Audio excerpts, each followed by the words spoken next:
Hi again everyone. So we know how much a lot of you enjoyed watching our baby blue tits as they grow in and then fledge, but now they have fledged, you like me and probably lots of other people are kind of missing seeing them. So what I thought I'd do is put together a video to explain the whole story of our blue tit nest, starting way back in February-March time until they fledge, and explain a little bit about what's happened at each stage. So if we think about probably very early spring, so maybe late February, early March, it's part of, we often run events to build nest boxes as part of National Nest Box Week, and the reason for this is when the blue tits are going to start thinking about finding a nest site. So they'll start singing in early spring and they'll try and pair up. Now if you think about blue tits, if you've ever seen them close up, it's very difficult to distinguish between the males and the females to our eyes. They're very similar colours. However, birds actually see far more in the UV spectrum than we do. So if you looked at two blue tits under UV light, a male and a female, you would see that the male is considerably brighter than the female. So although they look the same to our eyes, the males are actually much brighter under UV than the females, and that's one of the ways that the males will attract a female. The more brightly they are blue in that UV range, the more attractive they are. They'll also sing as well to try and attract each other. So once they've paired up, then they'll start looking for a nest site. And anybody who's got nest boxes in their garden, particularly if you've got more than one or one's got a camera in it, this is quite a tense time because they spend quite a long time looking at different suitable nest sites. They nest in cavities, so usually it would be holes in trees, but also nest boxes if you've put them up. And they'll look at quite a few different sites, try and decide which one they're going to use. And I've got two boxes in my garden, and I sit and watch them, and they go to one and they kind of look in, and then they come out, and then it's like they're having a bit of a discussion, and they go and look at another one. And I kind of always imagine them in my head as being like a married couple looking for their first home, and the male's like, oh, this one's nice and close to the shops, but this one's got a nicer view and it's a bit bigger and it's a bit cleaner. So they're obviously making these decisions somehow, and eventually they will decide on where they're going to start building that nest. So once they've built and once they've chosen where they're going to build their nest, they'll start bringing in nesting materials. So generally they'll start off with moss and maybe bits of stripped bark. So they'll put that in first, and then they'll start forming it into a sort of a cup shape. So when we've been watching in the visitor centre, we've seen probably the female doing weird sort of wing fluttering action to try and push the moss into the corners of the nest box. So I'll show you a video of that in a second. It's worth pointing out at this stage that if you are putting up a nest box in your garden, don't put any nesting material in it.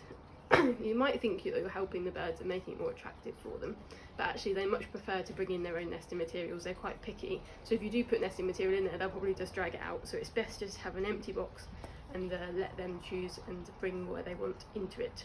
Okay, so we'll watch a bit of this wing fluttering action as they start forming their nest cup, and then I'll explain what's going to happen next.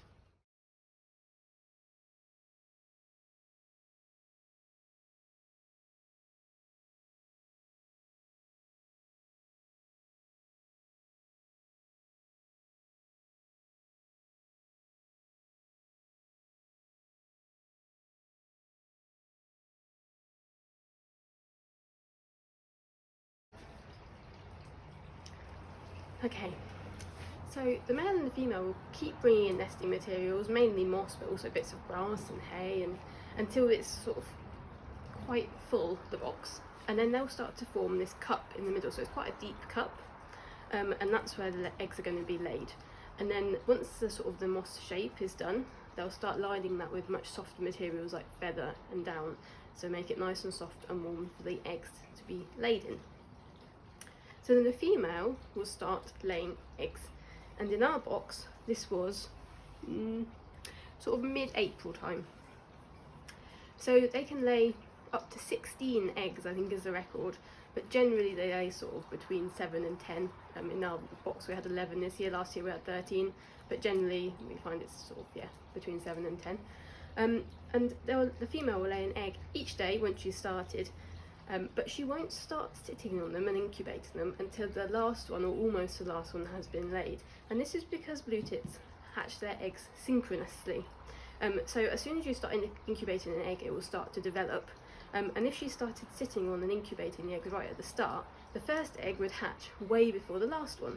And that's going to make things difficult in a nest, especially if you've got 10 or so babies. If they're all different sizes, the smaller ones are obviously going to get trampled and they might not survive.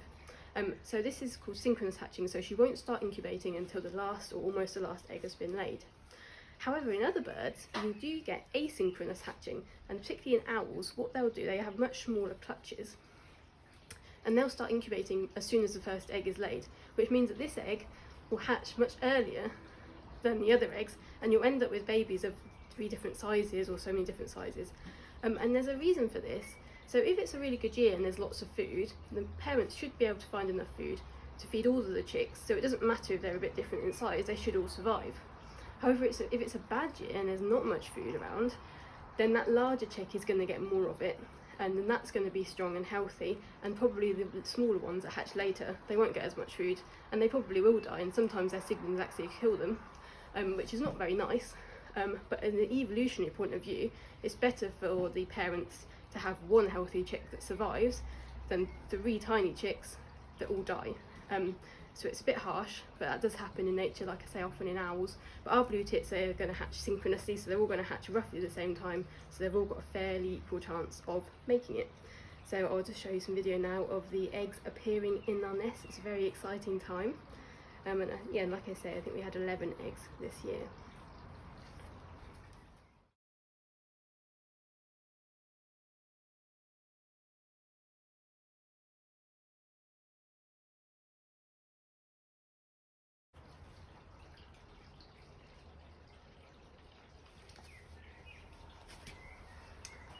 Okay, so now all the eggs have been laid, the mother will start to incubate them, so they start to develop within the eggs, and she'll do this for roughly 2 weeks. Okay, so she'll incubate them for about 2 weeks.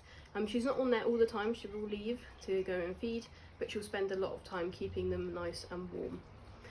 So eventually, after about 2 weeks, they will start to hatch, and when they hatch, they'll be very tiny and they won't have any feathers at all, so they'll be tiny, naked and blind. And this means that they're really vulnerable to the cold at this point. So even when the eggs hatch, the mother will spend a lot of time sitting on them to make sure they keep nice and warm. And often, if we get a particularly wet or cold spring, this is the most dangerous part for them, because if the babies get cold, then they'll probably die, and that unfortunately happened in my nest box last year.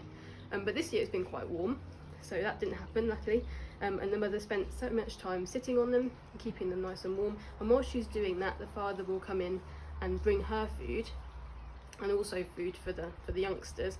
But at this stage, yeah, keeping warm is probably more important than eating lots of food. So the mother will sit on them, and obviously they're eating less because they're very small, and the father will do most of the feeding. And what we've seen is that he'll bring the food in and give it to the mother, who will then decide whether she's going to eat it or whether she's going to give it to the babies. And we've got some really nice footage of that, so I'll show you that now.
Okay, so eventually, after a few days, so it doesn't take long actually, the babies will get bigger and they'll start growing feathers, soft downy feathers, and this will mean that they're able to start to keep themselves warm, which means the mother can leave the nest for longer periods and help the father to find food to feed them.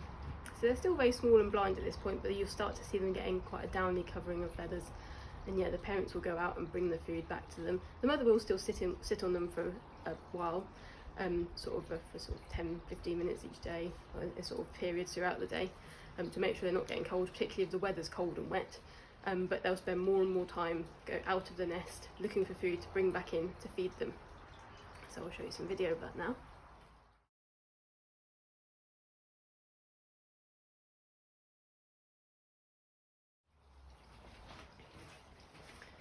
Okay, so as the chicks get fed more and more, they're going to grow more and more. And sort of at their peak, a single chick can eat up to 100 caterpillars every day. So in a brood of 10 or 11 like ours, that's over 1,000 caterpillars the parents have got to find every day. So this is a very energy consuming time for them. They're incredibly busy, which is why if you can feed the birds, particularly high energy food like suet, the parents really appreciate it, because they're using a lot of energy feeding their chicks at this time of year. Okay, so they're in and out all the time feeding, and we've got some lovely footage of that. Now what you might notice, particularly if you've been watching our nest box camera or if you've got your own, is that often it looks like some of the chicks are begging more and they're getting more food than others. And sometimes that does happen, but there's a thing called an honest signal, and a chick will beg more, so it will open its mouth, its gape, and beg more the hungrier it is. So if a chick has just been fed a massive caterpillar, the chances are it's going to sit quite quietly in the corner and digest that caterpillar before it starts begging, and that means that the chicks that haven't had anything to eat yet, they'll be begging more and they're more likely to get fed the next time. So although it may seem like some chicks are being left out, often it all kind of evens itself out, and this begging is an honest signal of how hungry the chicks are, so the parents can use that to figure out which chicks need feeding more, and generally that works out pretty well. And most of the chicks will hopefully survive.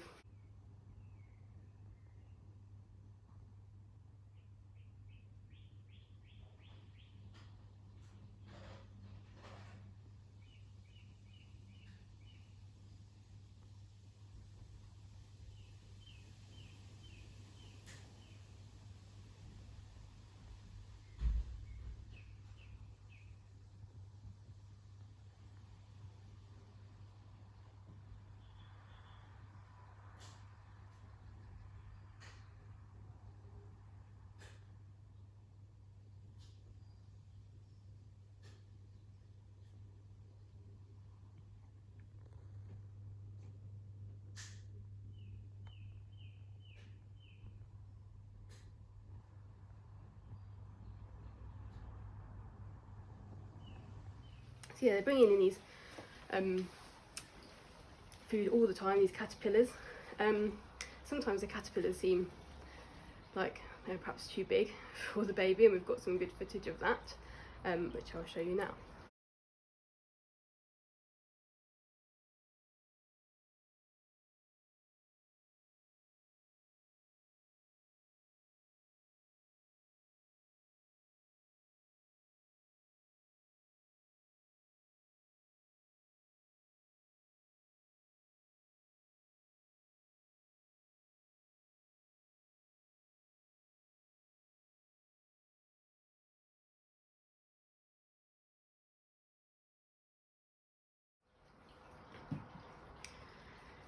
So this looks fairly entertaining, to be honest. It looks like the chicks are being really, really greedy, and the parents are like, oh, that's supposed to be going on all by your siblings, and you've just eaten the whole lot. And luckily in this case they did manage to swallow it. However, this is one of the issues that's happening with climate change. So blue tits have evolved for their eggs to hatch at the same time that there's lots of these small caterpillars around.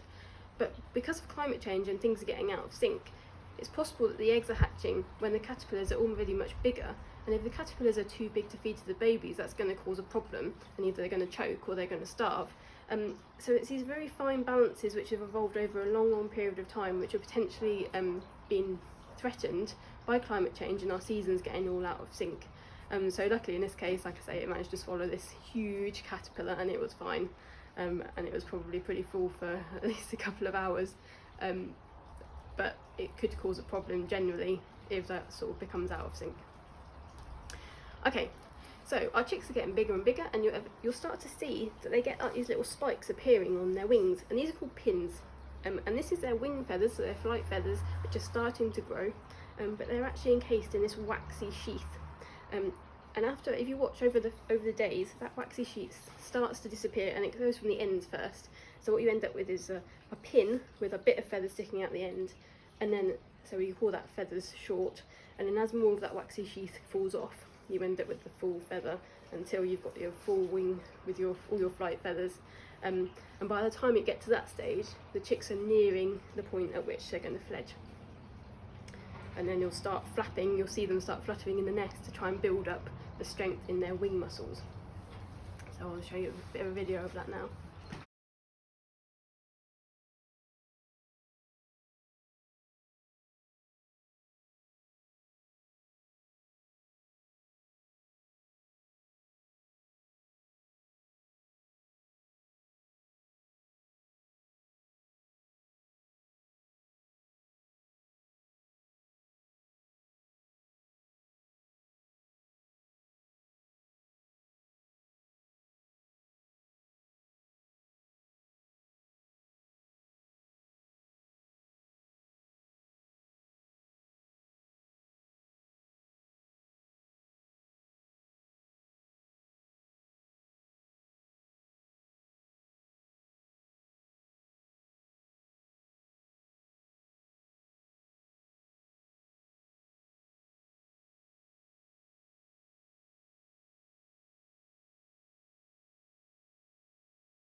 So something else you might have noticed if you're watching our blue tits is that often when the blue tit has been fed by the parent, so they'll feed it caterpillar, and then it will sort of shuffle round and stick its bum in the air, and this little white poop will come out, and the parent will actually grab it from the chick's bum and fly off with it.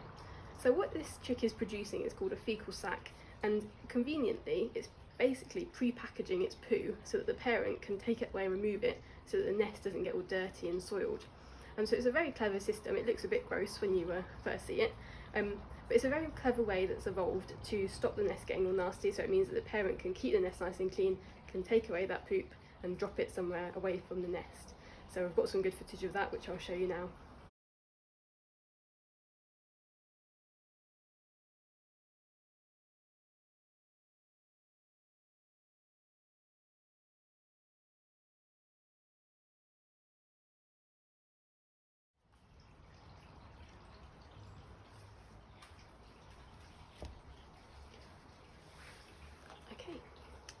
So after, generally the chicks are in the nest for about 20 days. This will vary depending on how much food's available, how quickly they grow, and also what the weather's like. But eventually, when they're big enough and their wing feathers are fully developed, and you'll see they're quite cute and fluffy at this stage, it starts to get very cramped in the nest and there's not a lot of room. And then the chicks will start to fledge or emerge from the nest box. And often this is dependent on the weather, so it's good if it's quite a nice sunny day and it's nice and warm, so they're not going to get cold or wet. But it's also quite good if it's not windy. So sometimes what we see is that the chicks seem to hang on for a while if the weather's not good before they emerge into the big wide world. I mean, and who can blame them? It's nice and safe in the box, it's scary out there. So you'll see them start peeking out of the hole, and eventually they will start to go.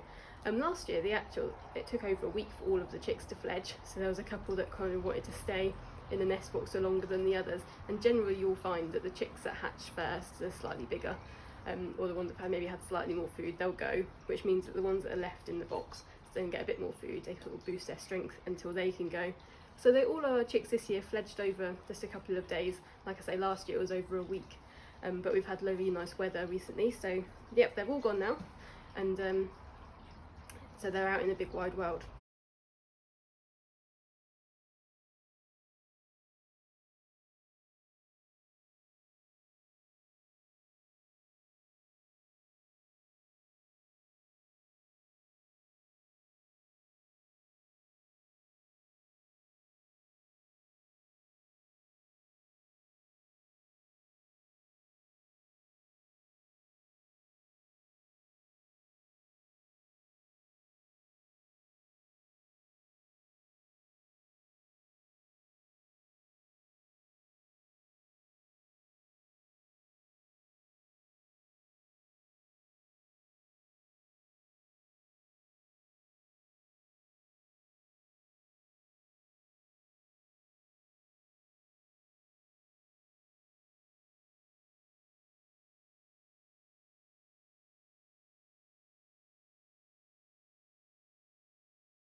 Often what they'll do is they'll spend quite a lot of time still around the nest box, and the parents will continue to feed them for several days after they're fledged. So at this time of year we often get reports from people who are worried if they found a baby bird, maybe on the floor, or they think it's been abandoned. But generally the best thing to do if it's not injured is just to leave the baby bird alone, because the chances are the parent's probably around, it knows it's there, they're still calling to each other, and it's looking after it, and it's going to carry on feeding it until it's strong enough and independent enough to make its own way. So that's kind of the stage we're at now. If you do find an injured baby bird, obviously it's good to try and contact a rescue charity. The Wildlife Trust unfortunately doesn't have the facilities to care for baby birds, but there are charities out there that can do that, so it's best to look online and see if you can find one. Yeah, and then you'll probably see lots and lots of baby birds flitting around in your garden, tweeting away. It's a really lovely time of year, and fingers crossed most of them survive. One of the reasons, unfortunately, that blue tits have such huge broods of chicks is that the survival rate for blue tits is very, very low.